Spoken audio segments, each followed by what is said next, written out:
প্রণমামি মহাবীর পবন নন্দন, তোমার আশিসে রচি তোমার ওই বচন। করহ কীর্তন নিজ গান নিজ গুণে, কেশরীর ক্ষেত্রজাত জানি ত্রিভুবনে।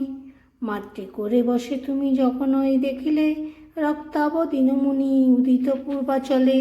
বুঝি কোনো রাঙা ফল মনেতে ভাবিয়া, অল্লবিতে উঠিলে তুমি একলম্ব দিয়া।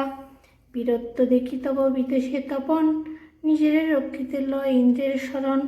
বজ্রের প্রহারে হনু ভাঙিল যখন, মাতৃ করে প্রয়াসী শিশু হয়ে অচেতন।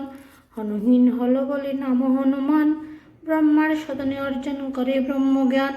দেবগাচ্ছে সদেবরে জনম তাহার, তাহার সহায় হবে রাবণ সংহার। মহাবীর বিক্রমী কিঙ্কিন্দায় বাস, সুগ্রীবের মন্ত্রী আস শ্রীরামের দাস। এক লাফে যাই বীর সমুদ্রের পার, লঙ্কাকাণ্ড করিয়া সে সীতা সমাচার। অধর্মের বিনাশক ধর্মের সঙ্গী, মহাজ্ঞানী সুপণ্ডিত হয় বজরঙ্গী। স্বর্ণবর্ণ অঙ্গ তার রাঙা আবরণ, কর্ণেতে কুণ্ডল শোভে সুবর্ণবরণ। শ্রীরামের জয় ধ্বজা বজ্রহস্তে ধরি, দুষ্টে সাদা দিতে কথা শোভে স্কন্দ পরি।